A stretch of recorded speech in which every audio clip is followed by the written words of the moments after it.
So hello traders, welcome back to my channel Trading Journey. I hope again it's next weekend. So आप लोग enjoy कर रहे होंगे. कल सैटरडे आज संडे वीकेंड है और कल से फिर से आपका मार्केट चालू हो जाएगा. सो वीकेंड आप enjoy किया कीजिए और वीकेंड में लर्निंग भी कर लिया कीजिए. ठीक है. सो आज एक फिर से हम इंटरेस्टिंग लर्निंग वीडियो लेके आए हैं. थंबनेल से आपको पता चल गया होगा.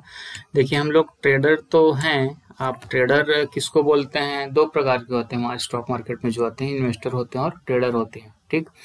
सो इन्वेस्टर वो होते हैं जो सेल के बारे में सोचते नहीं है, मतलब इन्वेस्ट करना है लॉन्ग टर्म में, पैसा वेल्थ क्रिएशन होगा, वो होते हैं इन्वेस्टर. ठीक है.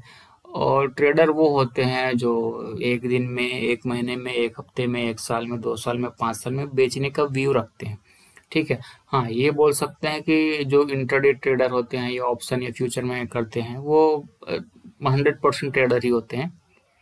बट जो साल 2 साल 5 साल में भी व्यू बना के इन्वेस्टमेंट आइडियाज के हिसाब से व्यू बना के वो अगर कुछ अपने गोल्स के हिसाब से उसको सेल करने का सोचते हैं तो वो एक प्रकार के लॉन्ग टर्म ट्रेडर ही कहलाएंगे.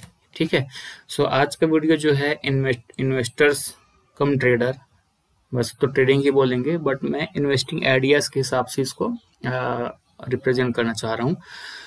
सो आपको देखिए इन्वेस्टर कौन होते हैं? जो लॉन्ग टर्म में काफी लंबा पैसा बनाते हैं. जैसे हमारा निफ्टी का चार्ट है. ठीक है. निफ्टी का चार्ट ये 1 डे का चार्ट है. इसको मैं 1 मंथ का करता हूँ मान लो. ठीक है. तो ये 1 मंथ का चार्ट करता हूँ तो ये हमारा निफ्टी 50 का है. अब यदि हम किसी स्टॉक को लेते हैं, जैसे फॉर एग्जांपल इन्फी ले लेते हैं. ठीक है. इन्फोसिस है या रिलायंस वगैरह का वो ले लेते हैं. रिलायंस कहीं पे है क्या? ये रिलायंस का चार्ट ले लेते हैं. ये रिलायंस का चार्ट को हम खोल लेते हैं. ठीक है. तो लॉन्ग टर्म में पैसा जो बनता है उसके बारे में बात कर रहे हैं. तो 1 मंथ का चार्ट लेते हैं. ठीक है. अब लॉन्ग टर्म देखिए कई बार आपका क्या रहेगा, आपका जो स्टॉक है रेंज बाउंड रहता है. तो ये जब भी आया होगा, ये 2000 के आसपास का दिखा रहा है. ये यहाँ पे इसको मैं क्लिक करता हूँ. ये 2000 में 3 जनवरी के आसपास का दिखा रहा है. तो इसका ओपनिंग प्राइस था 43 रुपीज. ठीक है. ये 1 मंथ का चार्ट आप देख रहे होंगे. तो 43, चलो 50 रुपीज पे आपने इसको कहीं पे बाय किया होगा फॉर एग्जांपल उस समय पे. ठीक है. 2000 में. और आज रेट इसका चल रहा है, आज इसका रेट चल रहा है, कहाँ पे चल रहा है देखते हैं. आज ये लाइफ टाइम हाई पे खड़ा है 2915 पे, मतलब लगभग 3000 के आसपास. तो 50 रुपये आपने लिया था और 3000 के आसपास का है तो कितना गुना हो गया आप सोच सकते हैं. 500 होता तो 10 गुना, 1000 होता तो 20 गुना. ठीक है. 1500 होता तो 30 गुना. तो आपका ये 60 गुना हो चुका है. 50 रुपए का था वो 3000 में हो गया, मतलब 60 गुना पैसा हो गया है. कहाँ से? मात्र 20-24 साल में, 23 साल में. 24 तो अभी शुरू हुआ है. ठीक है. चलिए 24 साल मान लेते हैं. 24 साल में आपका 60 गुना पैसा हुआ है. ठीक है. तो ये इन्वेस्टिंग का फायदा है. ओके. तो हम क्या कर सकते हैं? अब आप क्या करेंगे? आप ये सोचेंगे कि भाई यदि हम आज के डेट में इन्वेस्ट करें तो क्या होगा. तो अभी आप इन्वेस्ट करते हैं इसमें तो ये लाइफ टाइम हाई पे 3000 पे. तो ये आप इसका ये कर तो सकते हैं लॉन्ग टर्म के लिए. अभी भी आप 30 साल के लिए रखेंगे, 20 साल के लिए, तो अच्छा खासा पैसा मिलेगा. लेकिन देखिए मान लो ये रैली यहाँ पे चालू हुई थी 2000 में और उसके बाद जाते जाते ये 2007 में ये हाई मारा था लगभग 800 के आसपास का. अब आप समझिए कि 800 में आप एंट्री कर देते हैं तो लॉन्ग टर्म में पैसा तो बनता, लेकिन ये 800 का जो है उसी समय इमीडिएट 2008 में ही जब फॉल आया रहा होगा उस समय, तो ये 200 के आसपास आ गया था. ठीक है. ये लेवल देख लेते हैं. ये कहाँ पे आया होगा? ये लो जो है लगभग 200-220 के आसपास आ गया था. तो जो 800 का था वो 200 पे आ गया था. तो आपको कितना बड़ा नुकसान हुआ रहता. तो आपको क्या करना है? आपको हमेशा ये ट्राई करना चाहिए कि जो आपका स्टॉक का प्राइस जो है लाइफ टाइम हाई पे, वहां पे आप ना बाई करके एटलीस्ट कम से कम, ये तो खैर बड़ा फॉल था. ठीक है. इस बड़े फॉल की हम बात नहीं करते. जैसे स्टॉक जो जाता है मान लो ये 2014 में भी गया तो ये हाई मारा था 550 के आसपास का. उसके बाद ये डाउन आया समथिंग 420 के आसपास का. तो ये डिसेंट जो है हमारा जब स्टॉक गिरा उस समय हमको खरीदने का अपॉर्चुनिटी मिलता है. ठीक है. ये गया, फिर यहाँ पे हमको रिट्रेसमेंट मिला. ये मंथली चार्ट की बात है ना. सो आपको कम से कम एटलीस्ट स्टॉक के हिसाब से, यदि वो लार्ज कैप है कि मिड कैप है कि स्मॉल कैप है, तो उसके हिसाब से आपको फेयर वैल्यूड जो स्टॉक है वो ढूंढना चाहिए या रिट्रेसमेंट पे करना चाहिए। यहाँ पे देखिए 2200 का था, यहाँ पे आपको ये 1700 में फिर मिला, 500 पॉइंट डाउन फिर मिला था। तो ऐसे रिट्रेसमेंट का इंतजार करना चाहिए। अब यहाँ पे लाइफ हाई पे खड़ा है, हाँ नो डाउट 20-30 साल के लिए खरीदेंगे तो पैसा तो बनना ही, लेकिन आप साल 2 साल 4 साल का नजरिया रखें और लाइफ हाई पे खरीद लिए तो हो सकता है उस ड्यूरेशन में आपका पैसा ठीक ठाक ना बने। तो आपको रिट्रेसमेंट का एटलीस्ट इंतजार करना चाहिए 20-30% का एटलीस्ट, यदि लार्ज का स्टॉक है तो। सो ये तो हो गया कि अभी हम देखते हैं कि हम कोई भी स्टॉक लेते हैं, ये हमको पता चल गया कि इन्वेस्टिंग में पैसा बनता है, लेकिन लाइफ हाई पे ले रहे हैं तो उसका वैल्यू सही है कि नहीं, हम किस प्राइस पे खरीदें जिससे हमारा रिस्क कम हो, तो जिसको हम फेयर वैल्यू बोल सकें, या हमको कम से कम एटलीस्ट हमको नुकसान ना हो, ये वाला हमको देखना हो। तो उसके लिए अंडर वैल्यूड स्टॉक बोलते हैं। अंडर वैल्यूड का मतलब ये है कि हमारा एक्चुअल में प्राइस तो है काफ़ी ज़्यादा होना चाहिए, लेकिन अभी वो कम प्राइस पे मिल रहा है किसी भी कारण से, है ना, कुछ कारण हो सकता है उसको आगे डिस्कशन करेंगे। तो किसी भी कारण से यदि वो कम प्राइस पे मिल रहा है, या आप उसका जो मार्केट वैल्यू है, मार्केट कैपिटलाइजेशन है, उससे भी उसका प्राइस जो है काफ़ी कम चल रहा है, तो हम उसको अंडर वैल्यूड बोलेंगे।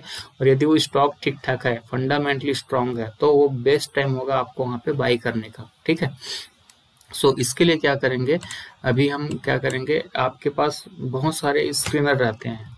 ठीक है, स्क्रीनर रहते हैं मतलब आपको चार्ट कहाँ पे खोजना है क्या है वो बहुत सारे आपको मिल जाएंगे। उसमें हम एक यूज़ करते हैं screener.in करके। ठीक है, यहाँ से हम जाके देखते हैं कि हम वो आज के डेट में, अभी देखा होगा आपने लाइफ हाई पे है, ये हमने रिलायंस की बात की, अभी निफ्टी देखिए लाइफ हाई पे खड़ा हुआ है, 22,000 के आसपास का इसने लाइफ हाई कल ही मारा है। ठीक है, तो यहाँ पे अभी लाइफ हाई पे है मार्केट, और वहां पे भी आप चाह रहे हैं कि हमको कुछ ऐसा स्टॉक मिले जो कि अंडर वैल्यूड हो, मतलब ओवर प्राइस्ड ना हो, तो उसके लिए क्या करेंगे। ठीक है, तो उसके लिए आपको कोई भी स्क्रीनर, यहाँ पे ये क्रिएट न्यू स्क्रीन करके है, यहाँ पे हम जाते हैं। ठीक है, और यहाँ पे इसको साइन इन करने बोल रहा है, इसको साइन इन कर लेते हैं पहले। ठीक है, सो हमको क्या करना है कि भैया हम जो प्राइस पे बाई करें वो हमको एटलीस्ट ये लगे कि हम ठीक ठाक जगह पे हैं। ठीक है, कि हमने ओवर उस पे बाई नहीं किया हुआ है। ठीक है ना, मतलब ओवर प्राइस जो है वहां पे हमने बाई नहीं किया हुआ है। तो उसके लिए क्या होता है, देखिए क्वेरी होता है। तो यहाँ पे हम क्या चाह रहे हैं, एक होता है बुक वैल्यू। ठीक है, बुक वैल्यू का मतलब क्या होता है कि यदि कंपनी को बेच भी दिया जाए, ठीक है, तो उसमें पर शेयर तो है, कंपनी को बेचना है मतलब शेयर को बेचना, तो पर शेयर की वैल्यू क्या होती है। मान लो पता चल रहा है कि आपकी कंपनी अपने कोई बिजनेस खोला, उसका टोटल वैल्यू मान लो 1 लाख है, फॉर एग्जांपल समझ रहे हैं। ठीक है, और आपके पास शेयर जो भी है, उस टोटल शेयर की वैल्यू आज की डेट में मान लो वैल्यू बढ़ रहा है वो उससे ज्यादा है। ठीक है, तो आकलन जब एक्चुअल उसका रेट निकाला जाएगा, तो मार्केट के हिसाब से जब उसका रेट निकालेंगे तो 1 लाख का हो रहा है। ठीक है, तो आप यदि ज्यादा प्राइस में बाई कर लें उसको, तो 1 लाख तो उससे ज्यादा तो मिलना नहीं है। मान लो वो 5 लाख के आसपास का वैल्यूएशन में वो ट्रेड कर रहा है, तो वहां पे आपको 5 लाख तो मिलेगा नहीं, वो 1 लाख ही मिलेगा, तो वहां पे हमको 4 लाख का नुकसान हो गया, इस तरीके का रहेगा। ठीक है, तो इसलिए हमको बुक वैल्यू के हिसाब से, तो यदि हम देखें कि ऐसे कौन से हैं, यहाँ पे देखिए करेंट प्राइस आ गया। करेंट प्राइस जो है अभी वो कम है किससे, बुक वैल्यू से। ठीक है, ऐसे स्टॉक को हम रन करके देखते हैं। ठीक है, तो ये देखिए यहाँ पे दिखाया 732 स्टॉक्स। ठीक है, 732 स्टॉक ऐसे हैं जो कि अपने बुक वैल्यू से, यहाँ पे देखिए बुक वैल्यू RS लिखा हुआ है, यहाँ पे 10 है बुक वैल्यू, और अभी करंट मार्केट प्राइस क्या चल रहा है, CMP चल रहा है 5, 40 है बुक वैल्यू, चल रहा है 13। ठीक है, तो इस तरीके से आप ये जो भी लिस्ट निकला हुआ है वहां पे आप देखेंगे तो आपका जो बुक वैल्यू है वहां से, ये स्टार पेपर मिल्स है तो इसकी बुक वैल्यू है 397 और रेट चल रहा है 276। तो ये सब जो है बुक वैल्यू से कम का प्राइस है, मतलब सस्ते वैल्यूएशन पे मिल रहा है। अब ये 732 मिल रहा है, ये सभी के सभी पे हम ट्रेड कर सकते हैं क्या, सब के सब बहुत अच्छे होंगे क्या, नहीं। तो इसको हम और फाइंड आउट कर लेते हैं, तो हम क्वेरी को और इसमें ऐड करते हैं। बुक वैल्यू तो हमने देख लिया, अब हम देखते हैं कि इसमें हम देख लेते हैं कि नेट प्रॉफिट, वो कंपनी जो भी होगी तो नेट प्रॉफिट कर रही होगी कम से कम, ठीक है, नेट प्रॉफिट करे वो जो रहे कम से कम 100 करोड़ से ज़्यादा का रहे, ठीक है, 100 करोड़ की वैल्यू। तो उसमें आपका mid cap, large cap, small cap ठीक ठाक जो है वो आ जाएगा। जो घाटे पे चल रही होगी वो सब यहाँ से हट जाएंगे। तो अभी हम इसको देख लेते हैं। देखिए 700 कितना था, 32 समथिंग था, वहां से आपका कितना आ गया, 42 आ गया, मात्र 42। अब देखिए 2-4 हजार का स्टॉक है, स्टॉक मार्केट में लिस्टेड है, वहां पे आपने पहले 700 निकाला, फिर वहां से आपने 42 निकाल लिया। अब देखिए और इसमें से आपको क्या चाहिए, अब इसको आपको और भी फिल्टर लगाना है, वो आप अपने हिसाब से लगा सकते हैं कि मार्केट कैप कितना होना चाहिए, 1000 करोड़ से ऊपर हो, 5000 करोड़ से ऊपर हो, 10,000 करोड़ से ऊपर हो, या रिटर्न ऑन कैपिटल एम्प्लॉयड ठीक ठाक रहे, इस टाइप का आप अपने हिसाब से लगा सकते हैं। मैंने सिंपल क्या देखा, सबसे पहले जो हमारा क्राइटेरिया रहता है कि बुक वैल्यू से कम में मिले, मतलब हमको बिल्कुल सस्ता में मिल रहा है, ठीक है। और उसके बाद हमने देख लिया कि भैया कोई ठीक ठाक प्रॉफिट तो जनरेट करे, मतलब हमारा जो है 100 करोड़ से कम प्रॉफिट तो रहे हमारा। यहाँ पे क्या रहेगा, नेट प्रॉफिट 12 मंथ का दिखा, तो ये कम से कम 100 करोड़ से ऊपर का है 12 महीने में, ठीक है। तो ये हमारा large cap, small cap, mid cap सब आ जाएगा। हालांकि लार्ज कैप तो बहुत ज़्यादा प्रॉफिट करते हैं, लेकिन उससे ज़्यादा का और उससे ज़्यादा का, लेकिन बुक वैल्यू से हमारा कम है, वो आएंगे। ऐसा नहीं आप देखें कि भैया रिलायंस तो उसमें दिख नहीं रहा है तो उसका तो 100 करोड़ भी नहीं कमाया, क्या ऐसा नहीं है। वहाँ पे हमने क्या दिखा है, बुक वैल्यू से कम में मिली। अब देखिए यहाँ पे मार्केट कैप लिखा है, इसको हम कर लेते हैं, इसको आप सेलेक्ट कर लेते हैं, तो इसमें आपका दिखा देगा ये 52, और इसको कम करेंगे तो 70 करोड़, ठीक है। तो हम इसको ऊपर से लेते हैं, तो देखिए 52,994, 52,994 का मार्केट कैप सबसे ज्यादा किसका, स्टील अथॉरिटी ऑफ इंडिया का, ठीक है। फिर India Bulls Housing, GSFC, Rajesh Export, Karnataka Bank, Maharashtra Scooter, JSW Holdings, Shrem INVIT, Rain Industries, Hinduja Global, Jain Irrigation, DCB Bank, ये सब जो है, सनफ्लेम, ये सब जो है अपने बुक वैल्यू से कम पे चल रहे हैं। अब आपको इसमें से किसी एक को सेलेक्ट करना है, ठीक है। आप चाहते हैं कि इसमें से किसी एक पे करें, तो उसके लिए क्या करना पड़ेगा, उसका आपको फंडामेंटल देखना पड़ेगा। फंडामेंटल देखना पड़ेगा मतलब आपने ये तो आपको पता चल गया कि ये जो आपके बुक वैल्यू है, यदि कंपनी को बेच भी दिया जाए तो भी आपको नुकसान नहीं होगा उस शेयर प्राइस के हिसाब से, जो यदि फेयर वैल्यू जो बनता है वो, ठीक है। अब एक आपने और देखा होगा कि महंगा है कि सस्ता कहाँ चलता है, price to earning P ratio से। तो जनरली 20 से कम होता है, सॉरी 20 से कम होता है, वो जो है वैल्यूएशन काफी कम रहता है, ठीक है। लेकिन इस पे आपका ग्रोथ का जो है, EPS जिसको बोलते हैं, ग्रोथ जो है वो बहुत ज्यादा नहीं होता है, करके ये पी रेशियो जो है काफी आपको कम नजर आता है, ठीक है। तो इन सारी चीजों का आपको देखना पड़ता है। तो देखिए सेल का जो है 16 के आसपास है, इंडिया बुल्स का 12 है, GSFC 10 का है, राजेश एक्सपोर्ट 9 का है। तो कम वैल्यूएशन पे मिल रहा है, क्योंकि आपने ऑलरेडी बुक वैल्यू से कम पे लिए है, तो पी रेशो जनरली कम ही रहेगा। देखिए यहाँ पे ओवरऑल जो है, यहाँ पे देखिए मीडियन निकाला है, तो यहाँ पे 10 का एवरेज निकला हुआ है, आपने जो 42 स्टॉक्स निकाला है उसका, तो बिल्कुल वैल्यूएशन परफेक्ट है। अब इसमें से आपको चूज करना है कि कौन सा आपको लेना है। जैसे फॉर एग्जाम्पल हम GSFC, इसको हम क्लिक करते हैं, इसका डिटेल निकालना चाहते हैं। ये क्या लिखा है, Gujarat State Fertilizers and Chemical, तो ये फर्टिलाइजर और केमिकल कंपनी है, ठीक है। आज के डेट में 1.44% ये डाउन है, ठीक है। मार्केट कैप कितना है, 11,000 करोड़ का है, तो अच्छी एक अच्छा ठीक ठाक मार्केट कैप है, ठीक है। करेंट प्राइस 285, हाई इसका गया था, ये 52 वीक का हाई का बता रहा है 332 है ना, और लो गया था 116, ठीक है। तो यहाँ पे अब 285 मतलब 52 वीक्स हाई के आसपास है, उससे थोड़ा सा नीचे है, ठीक है। स्टॉक का पे बिल्कुल फेयर है, 10-11 के आसपास, बुक वैल्यू 307 है, और प्राइस जो 285 है, मतलब हमारा बुक वैल्यू से कम है, बहुत सस्ते में मिल रहा है। डिविडेंड यील्ड इसका बहुत अच्छा है, मतलब आपका प्राइस भले ना बढ़े लेकिन आपको डिविडेंड ठीक ठाक मिलेगा। रिटर्न ऑन कैपिटल एम्प्लॉयड 13% के आसपास है, ठीक ठाक है। ROE ठीक है, फेस वैल्यू 2 का है, तो फेस वैल्यू से खैर हमको नहीं समझना, उतना भी फिलहाल करना कुछ नहीं है। ये देखिए कब हुआ था कंपनी जो है, 1962 में, ठीक है, मतलब 1962 में ये कंपनी जो है बना है, मतलब ऑर्गेनाइजेशन जो है स्टार्ट हुआ था, बिजनेस जो स्टार्ट हुआ था, और आज चल रहा है मतलब 40-60 साल से भी ऊपर इसका बिजनेस का एक्सपीरियंस इनको, ठीक है। तो ये मेरे हिसाब से एक one of the best stock है वेरी गुड स्टॉक है। अब यहाँ पे प्रॉस कॉन्स भी दिखा सकता है, ठीक है। प्रॉस कॉन्स में कंपनी ऐसे रिड्यूस डेट है, ऑलमोस्ट डेट फ्री है, बुक वैल्यू से कम है जिसको हमने देख ही रहा है हमने, और स्टॉक डिविडेंड यील्ड काफ़ी अच्छा है, 22% CAGR लास्ट 5 ईयर्स में इसने हमको रिटर्न दिया है, और ये हेल्दी डिविडेंड पे आउट 21% का है। और कॉन्स क्या है, कंपनी है so low return on equity 8.50 over last 3 years, ठीक है। तो ये होते रहता है। अभी देखिए यहाँ पे पेयर कंपेरिजन दिखा है कि जैसे हमने GSFC दिखा, तो बाकी जैसे फैक्ट है, इसी कंपेरिजन है, फर्टिलाइजर्स कंपनी वगैरह में 92 का है फैक्ट, कोरोमंडल का 18 है, चंबल फर्टिलाइजर का 13 है, RCF का 22 है। इस तरीके से आप इसको कंपेयर कर सकते हैं, ठीक। और उसके हिसाब से उनको क्या क्या ROC है, क्या ये सब देख सकते हैं। तो फिर उसमें हम पीयर्स में नहीं जा रहे हैं।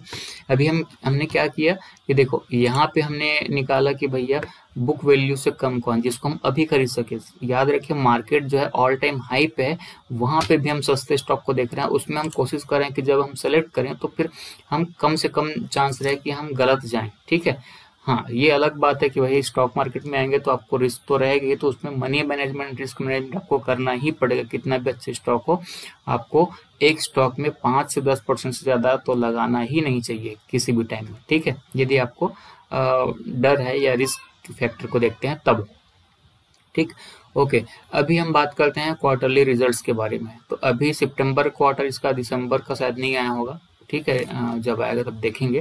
तो यहाँ पे देखिए हमको बिजनेस कहाँ से पता चलेगा कि ठीक ठाक है कि नहीं। ये वाला जो सेल्स वाला जो कॉलम है इसको देखिए, ये वाला कॉलम, ठीक है, ऊपर का सबसे टॉप वाला जो है इसको देख रहे हैं।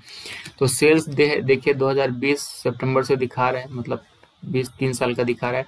2072 था, 2086, फिर कम हुआ, फिर थोड़ा बढ़ा, फिर ठीक ठाक बढ़ा, फिर कम हुआ, फिर बढ़ा, फिर कम हुआ। मतलब ये इसने मेंटेन करके रखा हुआ है। अभी लास्ट 3 क्वार्टर का देखेंगे तो 24, हाँ, जून में कम हुआ था, 2000 का हुआ था, उसके बाद फिर सितंबर में इसने रिकवर किया था, ठीक है।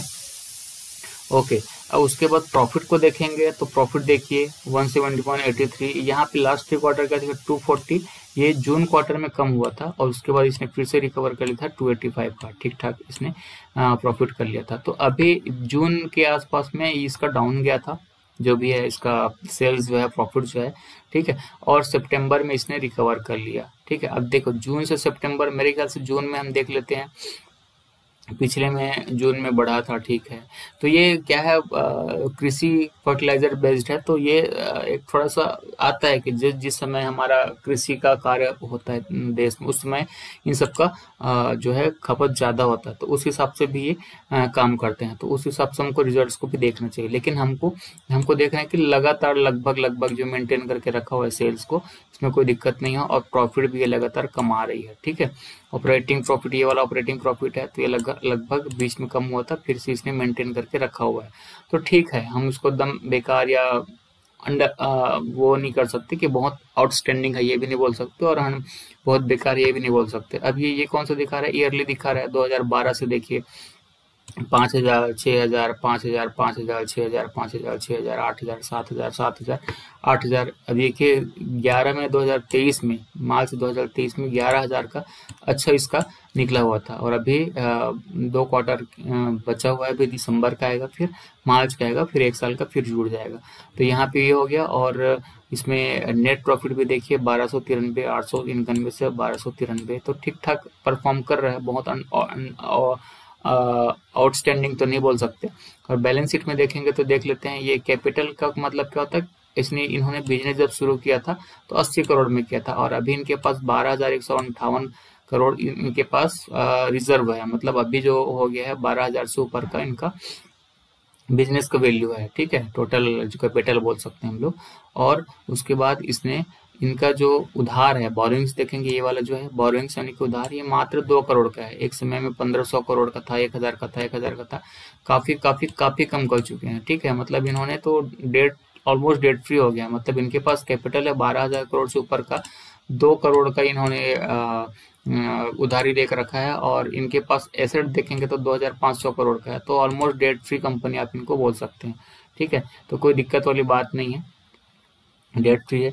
और कैश फ्लो रेशियोज में हमको बहुत ज्यादा जाने की जरूरत नहीं है। शेयर होल्डिंग पैटर्न देखेंगे तो 37 परसेंट प्रोमोटर्स का है, FIS और DIS का ठीक ठाक इसमें है, गवर्नमेंट का परसेंटेज कम दिखा रहा है, पब्लिक का 34% दिखा रहा है। तो इस तरीके से हम देखेंगे तो इसने ठीक ठाक परफॉर्म किया है। अब हम क्या करेंगे, इसका चार्ट को देख लेते हैं। GSFC है, अभी हम चार्ट में चले जाते हैं, यहाँ पे चले जाते हैं, ओके, और हम इसका चार्ट निकाल के देखने की कोशिश करते हैं कि अभी चार्ट हमारा क्या बोल रहा है, ठीक है।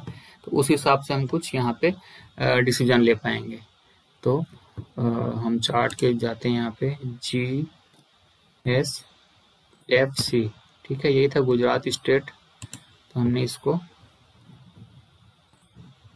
गुजरात स्टेट, ये आ गया, ठीक है। शायद नेटवर्क इशू की वजह से ऐसा हो रहा है,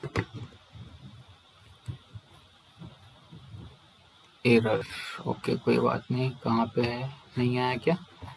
GSFC,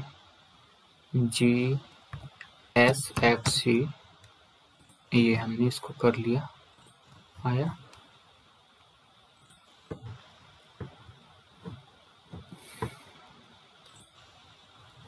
ओके, सम प्रॉब्लम और देयर, इसको रिफ्रेश कर लेते हैं एक बार। ये GSFC, हाँ ये आ गया, GSFC का चार्ट हम निकाल लेते हैं।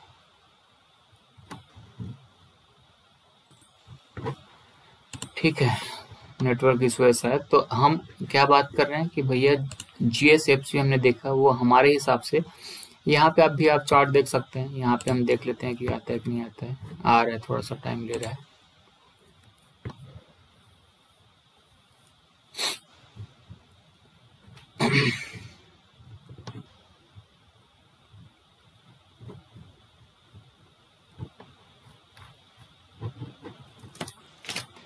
ओके,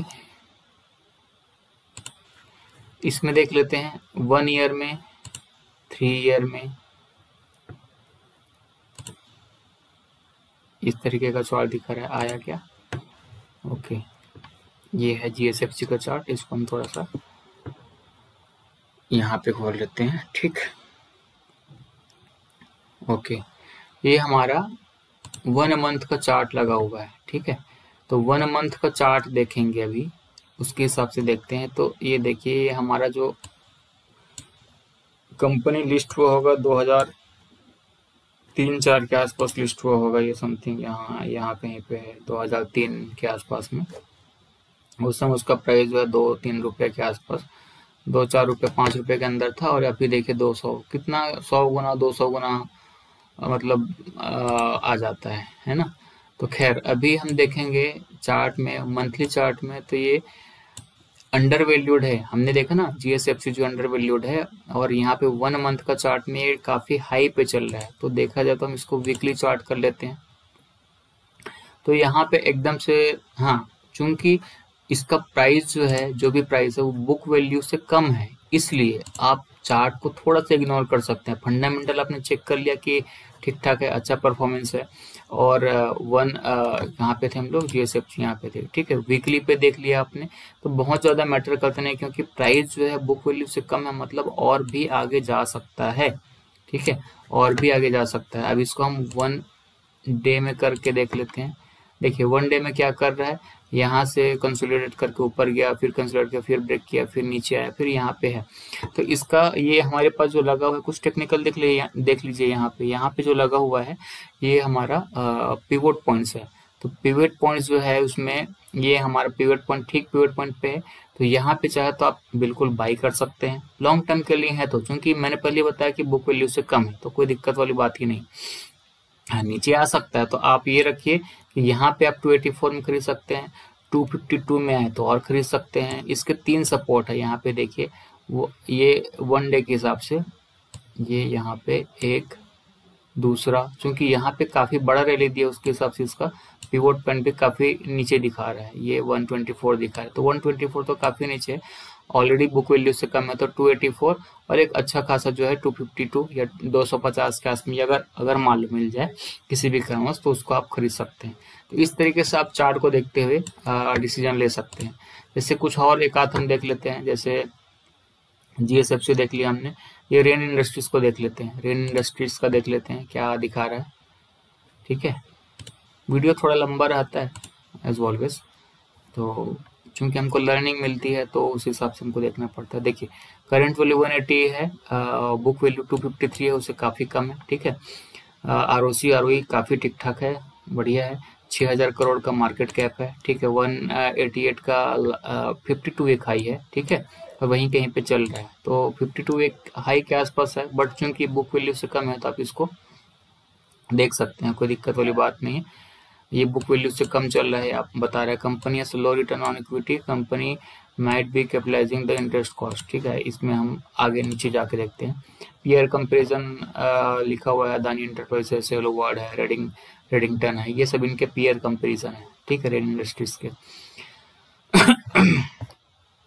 ओके, सो अच्छा, ये कौन सी कंपनी है? ये यहाँ पे आप इसका देख सकते हैं, industry is a leading vertically integrated producer of carbon cement and advance material product. ये आप पूरे इसको देख सकते हैं। ठीक है, यहाँ पे इसका डिटेल दिया हुआ है, और भी कुछ रहेगा तो मोर में जाके इसको देख सकते हैं। अभी हम बात करते हैं फाइनेंशियल इसमें था क्वार्टरली रिजल्ट में, तो 2000 सितंबर 2020 से दिखा रहे हैं। अभी लास्ट 3 क्वार्टर का देखेंगे तो सेल्स 5200 4000 जून वाले में कम हुआ था, और अभी फिर कम हुआ है, मतलब इसका सेल्स थोड़ा सा डाउन हुआ है, करके कम आया है। ठीक है, ओके। और यहाँ पे इसका प्रॉफिट जो है वो भी, हाँ, प्रॉफिट भी काफी कम हुआ है, माइनस में आ गया है। ठीक है ना, 142 था, 207 था। ठीक है, ये बढ़ कहाँ पे कम हुआ है? 4100, 4600, 5200, यहाँ से कम होना शुरू हुआ है, मार्च 2030 से कम होना शुरू हुआ है। और यहाँ पे, हाँ, ये 55 था, ये 54 हो, यहाँ पे भी कम, 55 41, यहाँ तक ठीक था 2022 सितंबर तक, उसके बाद से डाउन होना शुरू हुआ है। ठीक है, और इसके बाद, हाँ, यहाँ से तो बढ़ते गया था, बढ़ते गया था, बढ़ते गया था। यहाँ पे दिसंबर 2022 से कम होना शुरू हुआ है। यहाँ पे प्रॉफिट जो है 126, 142, 207, यहाँ पे प्रॉफिट बढ़ा था थोड़ा सा, यहाँ पे प्रॉफिट अभी कम हुआ है। ठीक है, ग्रोथ थोड़ा सा कम हुआ है, मतलब इसका ये है। और इसके बाद हम इसका प्रॉफिट लॉस देख लेते हैं, ईयरली के हिसाब से देख लेते हैं। ठीक है, दिसंबर में 21, हाँ, ये बढ़ते क्रम में था। नेट प्रॉफिट देखेंगे तो ये भी ठीक ठाक था। ठीक है, ओके, कोई ज़्यादा कोई दिक्कत वाली बात नहीं है। बैलेंस शीट देखते हैं, 67 में शुरू किए थे, आज के डेट में 8454 करोड़ का इनका रिजर्व कैपिटल है। ठीक है, बोरोइंग्स, हाँ, ये प्रॉब्लम है इनमें, 8-9 हजार का इनका कैपिटल है, और 9 हजार के आसपास का इनका बोरोइंग्स है, मतलब कर्ज है। ठीक है, और एसेट देखेंगे तो एसेट 11 हजार का है, तो उसको मैनेज किया जा सकता है। ठीक है, ओके। और बाकी हमको ज़्यादा कुछ देखने की जरूरत नहीं। मेन जो इशू इसको यहाँ पे देखिए, 9 हजार करोड़ के आसपास का, 9,372 करोड़ का इनके पास डेट है। हालांकि एसेट है इनके पास, लेकिन पूरा एसेट बेच के इसको चुका देंगे ऐसा तो है नहीं, तो हमको ध्यान रखना पड़ेगा। शुरू में देखिए यहाँ पे ये सेल्स था 70 करोड़ का, तो 3,700 करोड़ का था, है ना, शुरू के थे तो 2051 था, यहाँ पे 8,000 हो गया है।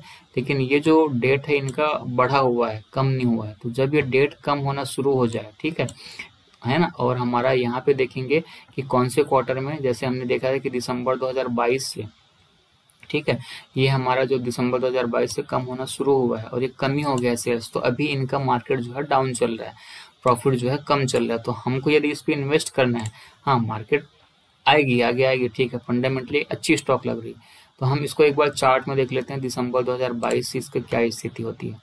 ठीक है, तो रेन इंडस्ट्रीज, ये रेन इंडस्ट्रीज का चार्ट, ठीक है, नीचे आके देखते हैं, ये रेन इंडस्ट्रीज का चार्ट खोल लेते हैं। रेन इंडस्ट्री 3% का इंटरडे में उछाल आया है, दिखा रहा है। ठीक है, ये हम यहाँ पे रेन कहाँ है, ये है ना, GSFC क्यों दिखा रहा है बार बार ये?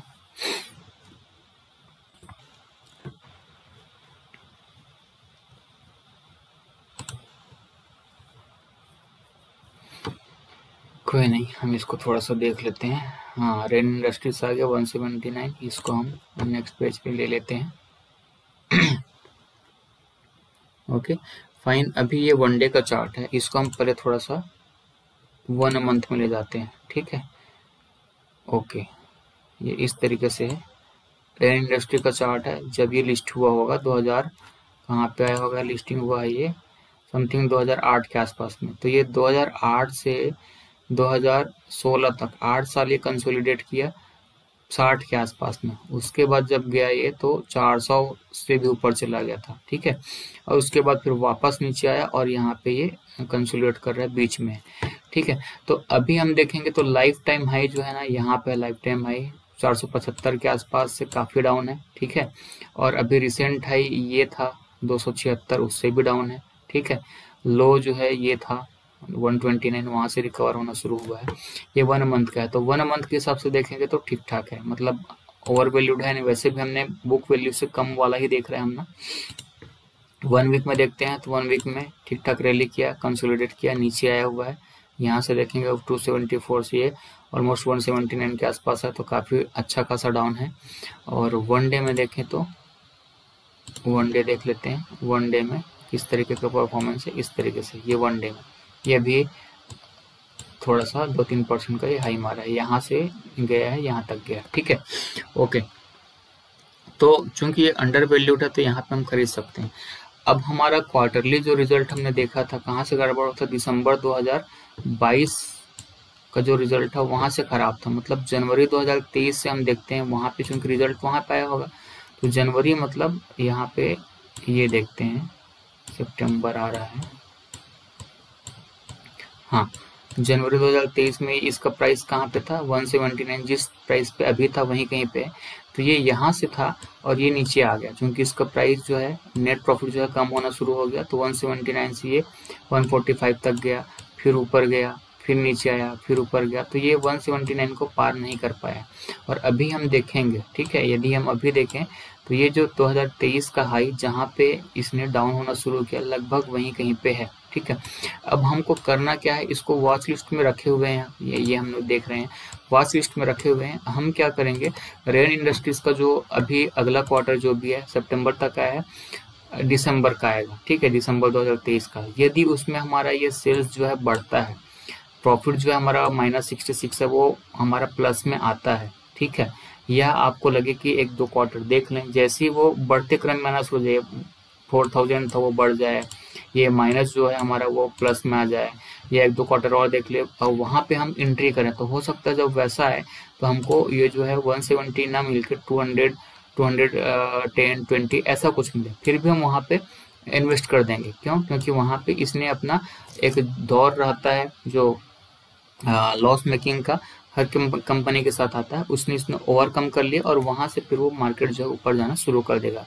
वैसे भी अभी फिलहाल हाँ आपको वेट करना है कि और नीचे आए तो मैं ऐड कर लूँ, तो ये ओवर वैल्यू तो है नहीं, हमने बुक वैल्यू के हिसाब से देखा है। तो आज का हमारा टॉपिक क्या था कि भैया बुक वैल्यू से जो कम है उसको आपके फाइनेंशियल्स चेक करना है। उसके बाद जैसे हमने जीएसएफसी और रेन इंडस्ट्री दोनों को देखा, तो जीएसएफसी पे परफेक्ट है, वो रेन इंडस्ट्री से काफी अच्छा है, तो वहां पे आप बिल्कुल अभी भी इन्वेस्ट कर सकते हैं, ठीक है।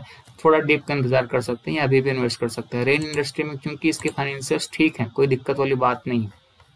जीएसएफसी का आपने देखा ना, फाइनेंशियल जो है ठीक है, ये देखिए 2000, 3000 ये बढ़ते क्रम में, 106, 250 ये बढ़ते क्रम में, तो कोई दिक्कत वाली बात नहीं है। लेकिन रेन इंडस्ट्री में आपको फाइनेंशियल्स का, इसको कंपनी पे ट्रैक पे लाने का वेट करना चाहिए। वो कहाँ से पता चलेगा आपको, क्वार्टरली रिजल्ट जब आएगा, आपको लगे कि पिछले क्वार्टर से सेल्स में बढ़ोतरी हुई है, प्रॉफिट में बढ़ोतरी हुई है, तो आप वहाँ पे एंट्री कर सकते हैं, ठीक है। तो इस तरीके से आप इन्वेस्टिंग के लिए सोच रहे हैं और इन्वेस्टिंग करेंगे तो काफी कम समय में काफी अच्छा पैसा बन भी जाता है, ठीक है।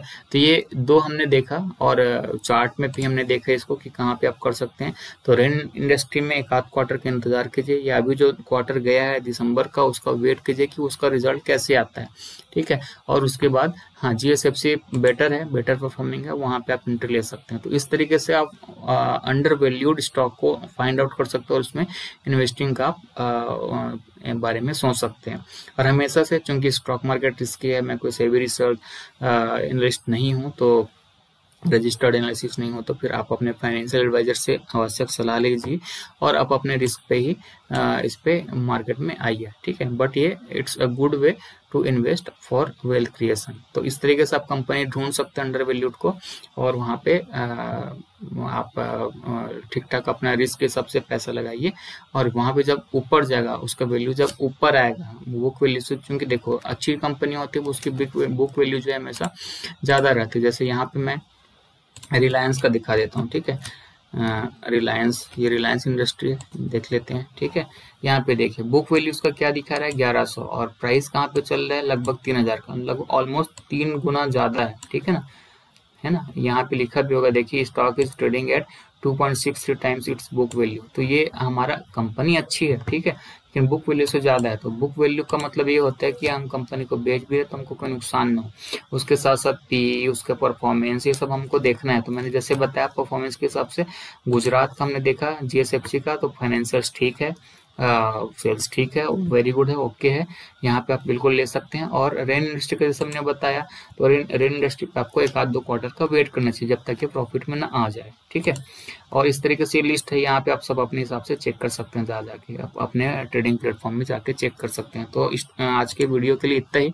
आपको ये वीडियो अच्छा लगा, फंडामेंटल बेस्ड है, तो अच्छा लगा तो लाइक शेयर सब्सक्राइब कीजिए। मिलते हैं नेक्स्ट लर्निंग वीडियो में, तब तक के लिए टेक केयर, वीकेंड एंजॉय कीजिए, टेक केयर, बाय।